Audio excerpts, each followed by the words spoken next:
Welcome to another episode of the Helpside Basketball Show. We have another special guest in the building virtually. Her name is Cassandre Prosper. She is, well, I'm not going to introduce her. You know who she is already. Okay, so Cass, welcome. How you doing? Hi, thanks for having me. No worries, no worries. Um, so we're gonna jump right into it because I want to leave room for any questions that we have in between. But just talk to us about your early days as a basketball player, with both of your parents being high-level basketball players and having an older brother ahead of you. What was it like growing up in the Prosper family? Give us a day in the life of young Cass. Okay, so I think as a child, I mean, my brother and I, we really grew up in a basketball family. Both of our parents played in university. So in a way, we always had, those little basketball hoops in the house, and that was just always around us. We would go see our parents play, senior league. So it was just basketball was always there, but our parents really encouraged us to try a bunch of different sports. So I played soccer, did ballet, tennis, track, volleyball. I did all of the above, dance. And I think basketball really stuck because I was really good at it. And I also just had like my brother who was playing and he was really doing good. And my parents kind of, had all the knowledge. So they were coaching me as well, growing up. So I think a day in the life, it's actually, I would probably say like a weekend would be either my mom is with me or my dad. And then my mom or my dad is with my brother. So I feel like my dad would be with my brother and they would be going through, maybe my brother would have like soccer practice in the morning and then basketball in the afternoon. And I would have something else to do and then basketball in the afternoon. And they would just always split. So it was like tournaments and stuff like that. And then when we would have like one lucky weekend where only one of the kids have sports, then we would all go there. But it was just a lot of split. I know my parents would have to like split to like be there for both of us, but it was Yeah. it was fun. It was just busy. A lot of just busy work. Yeah. Well, I mean, now you know how much, investment that they made in you guys, and kudos to them. I mean, we'll big them up in a second, but like the sacrifice that they had to make just so you guys can be coached and making sure that they are kind of overseeing your development is pretty much a weekend in the life of you guys, eh? Mhm. Yeah, it's always been like that, and it hasn't changed, till now. Nice, nice. So in many recent interviews since you've been drafted, you speak about always knowing that you wanted to play in the WNBA. How old were you when you set that goal for yourself, and when did you realize that it's actually gonna happen? Yeah. I think I was pretty young. I would say when I decided to make basketball my main sport around 13, 14, that's when I was like, "Okay, like, where's the, like, highest I can get to?" And then it was WNBA, and WNBA wasn't, like, super popular like it is now, it was just Mhm. the women's version of the NBA. So for me, that's how I saw it. And then I remember going to like a junior NBA camp and who was it? I think it was Alyssa Thompson. She came to speak and it was in Montreal. Wow. And she was just talking about seizing your opportunities. And then I remember writing on the paper and I was like, make the WNBA. And then I scratched the make and I was like, dominate the WNBA. And I was like, I know I'm gonna make it. I gotta like dominate it. So then from that day, it became like the goal. And Mhm. everything I was doing, it was like whether, playing with boys and then playing higher, like up in my age in Montreal and then going to CCA, it was always kind of with that vision in mind. I didn't know how it was gonna happen, but I knew that Mhm. one day I was gonna get there for sure. And the first time that I seen you play was in Ottawa. You actually came to Immaculata High School, I believe, and Yeah. you're playing for Nobel, Mhm. and I think you were playing against a Shaw. I Yep. I I think she was in grade 9, you're in grade 8, and I remember sitting with Coach Fab, and we're saying, "Oh my gosh, this girl's so athletic, and she's rebounding, she's grabbing all the boards, but and, like, they're not even supposed to be caught, like, but she's catching them. She Mhm. is running the floor, she's coast to coast, she's finishing, defending all 5 positions. Where the heck does all that energy come from? Like, were you born with that? Did you see your mama do it? Did you see your dad do it? Like, where does that come from? I think it has to come from, my parents. My parents coaching me, they had a high standard for me. And so no matter like no matter how many points I would score, it was always about effort first. And effort Mhm, that's in the things that, that are not necessarily on the score sheet or things that your team needs, which is whether it's rebounding, getting steals, um, getting a defensive stop or just running the floor to like create space. I feel like mhm, those were the things that my parents asked of me, and then the points came with that, but it was never, it was always defense first and right, offense after, and so having that mentality, I feel like that's what really got me far in basketball is the fact that I was never about just scoring or making sure that I fill up the stat sheet or that I look good on the team. It was always about, okay, how much can I like give to my teammates? How much can I give to the sport of basketball in general in terms of like the energy that I pour out? mhm, and I remember something that your dad said when you made the decision to come to CCA. He said, "You guys are gonna win a championship." We're Mhm. like, "Well, we hope so." Um, but it was prophetic because CCA eventually won a championship in 2022, and you end up being, you know, league MVP that year, finals MVP. Talk about the relationships that you built, and your high school experience while you're here with, with the girls in Ottawa. I know a couple of them went to your draft, which was crazy, and obviously Coach Fab went, but just talk about the relationships you built while you were here in high school.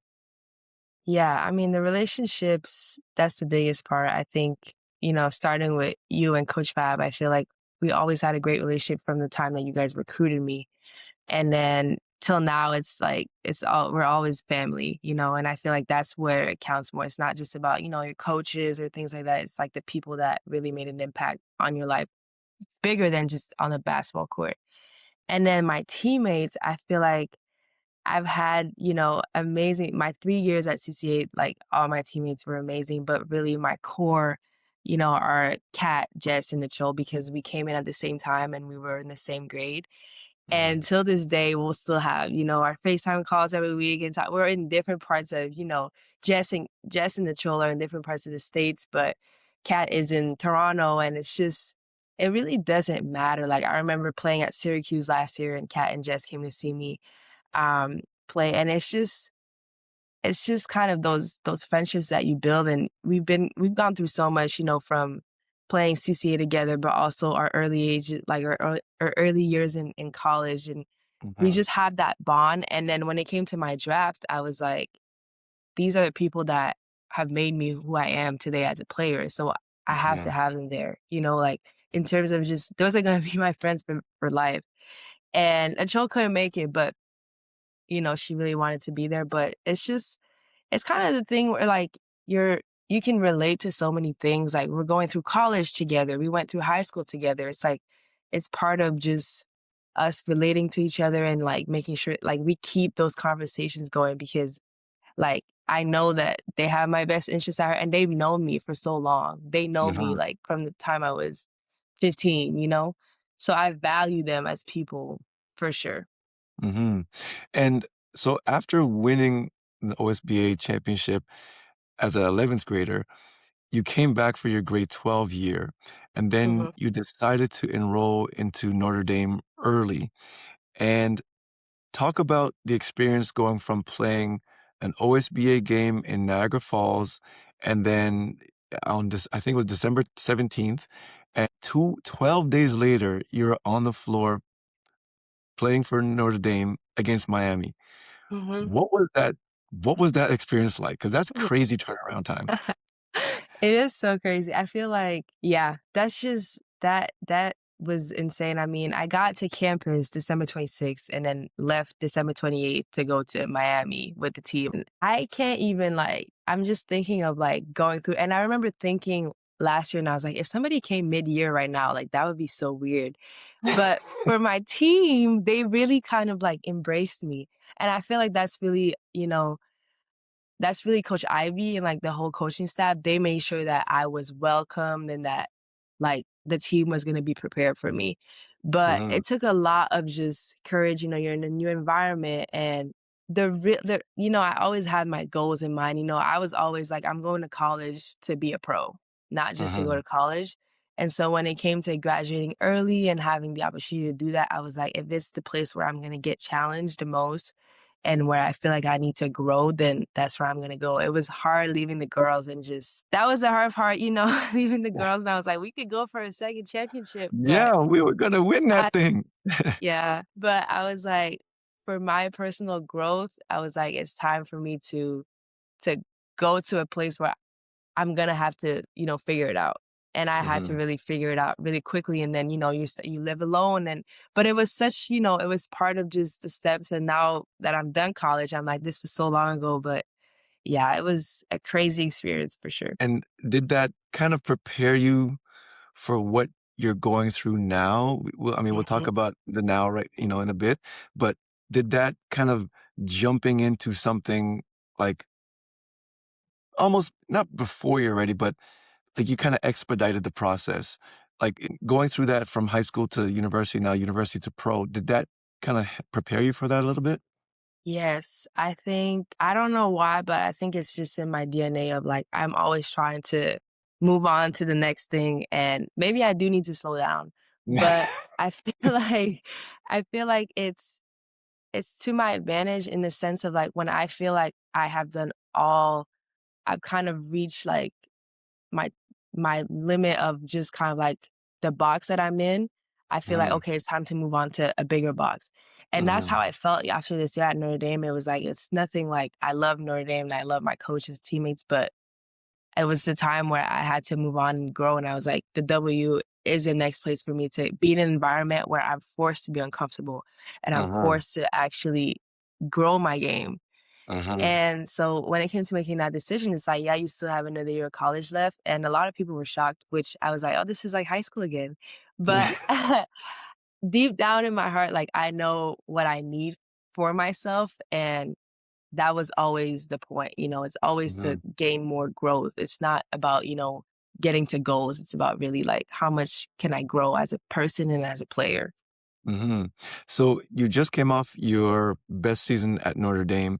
Mhm. You improved in almost every statistical category.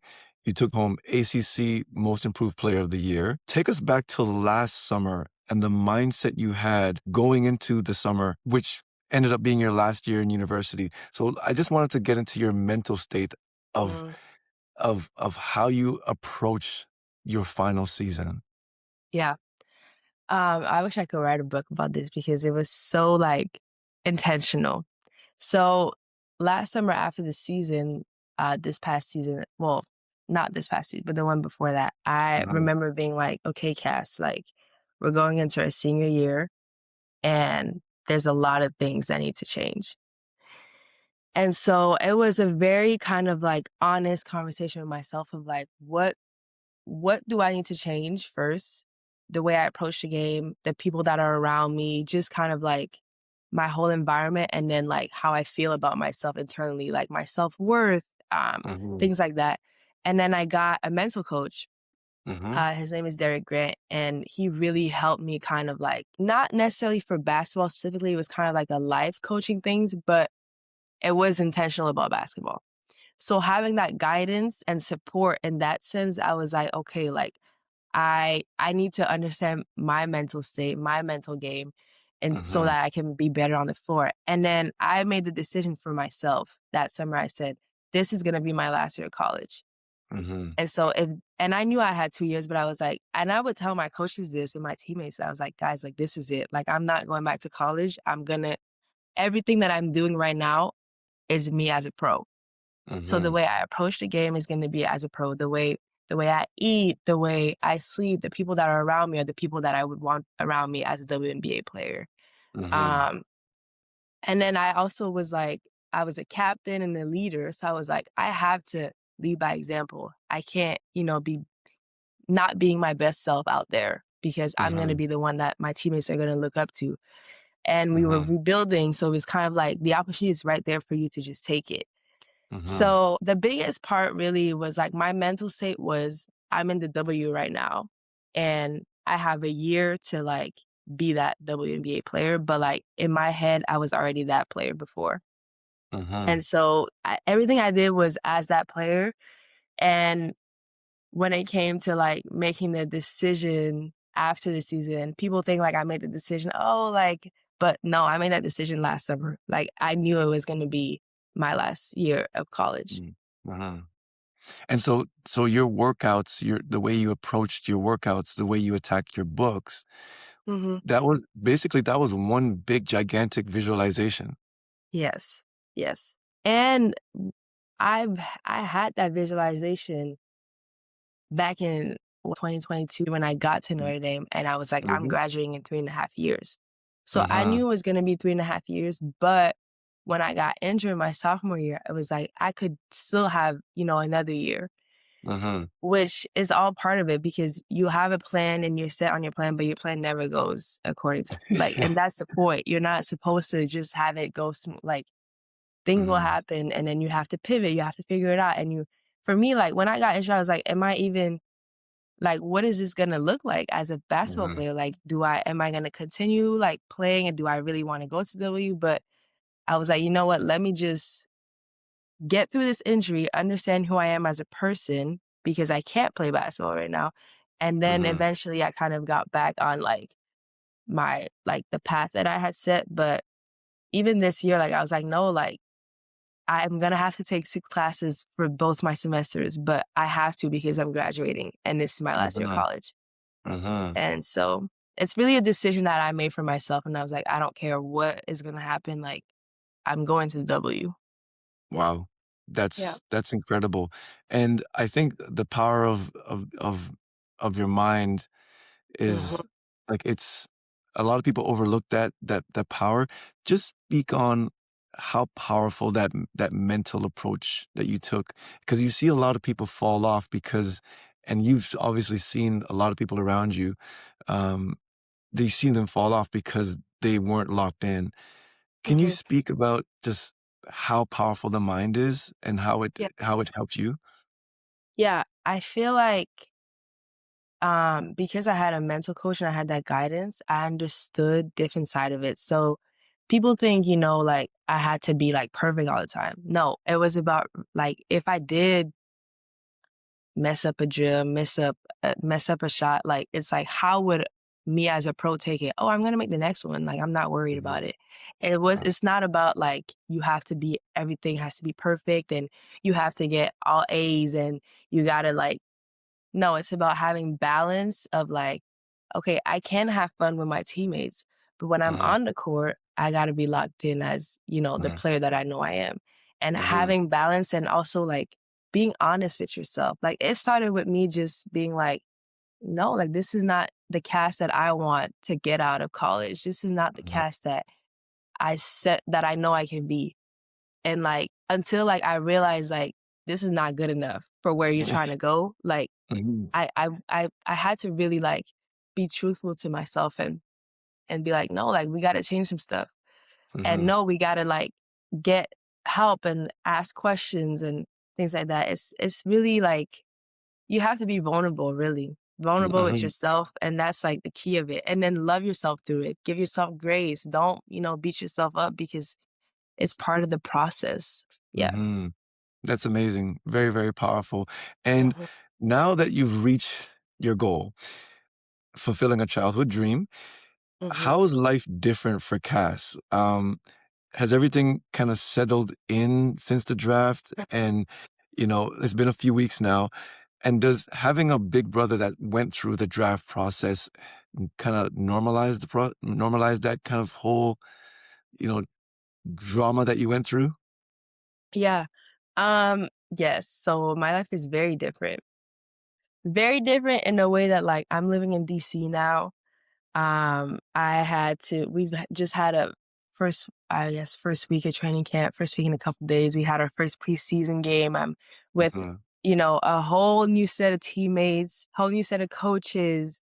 Mhm. Um, I finished school, so I don't have school anymore. So it's very different. Like it's literally I'm going to work every day. Like it's literally my job, which is like woo crazy, but but it's different. But at the same time, it's like the same thing all over again. Where like I'm a rookie again, which is like when I was a Mhm. freshman again, and I had Mhm. a bunch of new teammates, a bunch of new coaches. So it's kind of like a cycle that I've already done before.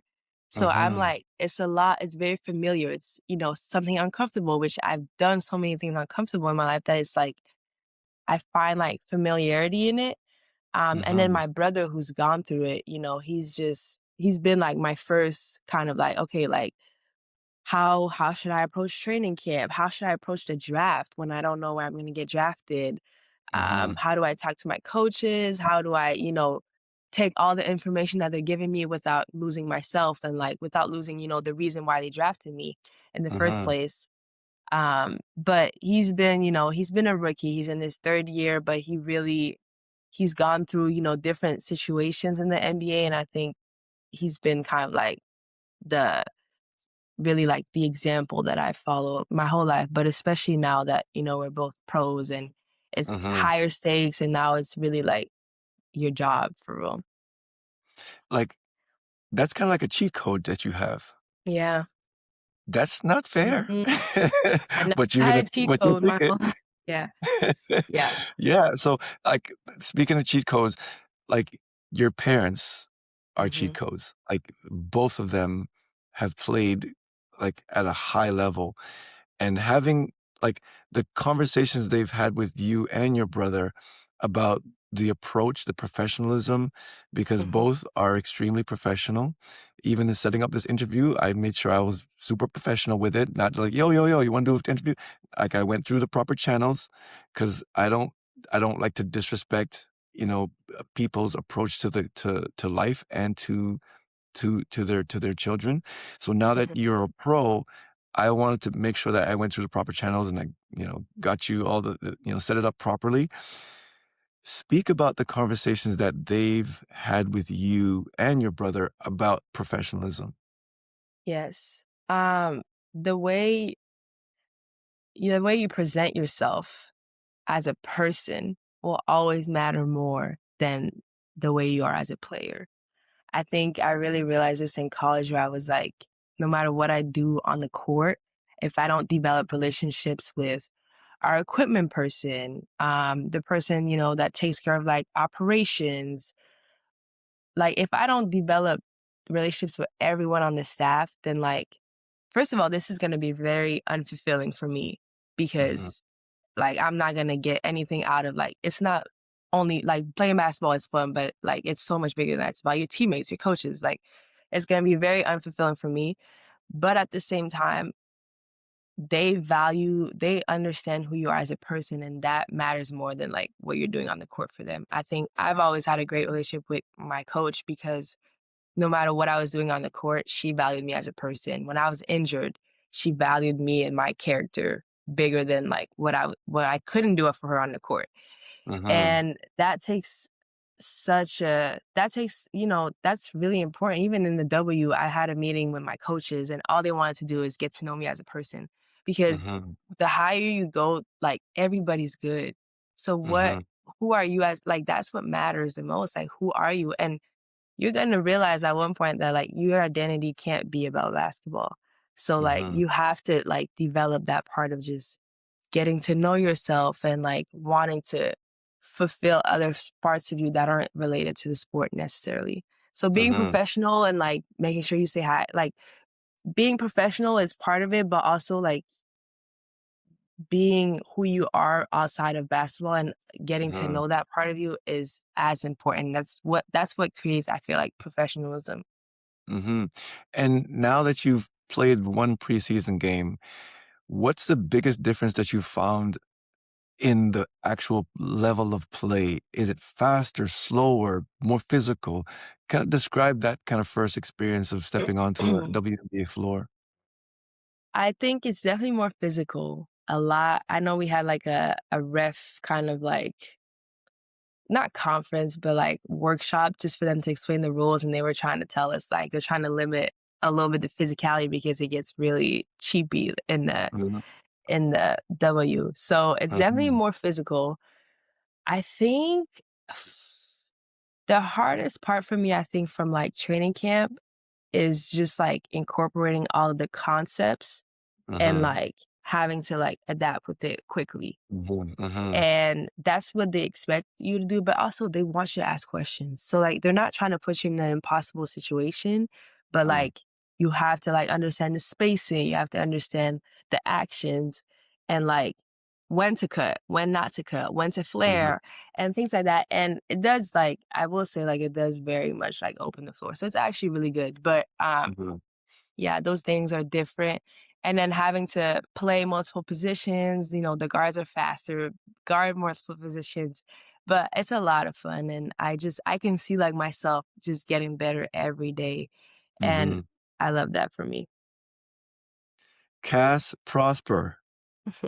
Wow, thank you so much for coming through, and it's just like it's like a blast from the past because, Mhm, Coach Fab keeps up with you guys, but I kinda keep up from afar. I kinda watch, and I take care of all the graphic stuff, but it's mhm, really good to speak to you live again after I haven't spoken to you in a while now, but uh, I am so lucky to be a small part of your journey, and I know Coach Fab is, a huge part of your journey, but just for the small part I play, I wanna thank you for allowing, you know, me to coach you, to train you, mhm. and, I wish you all the best in the W.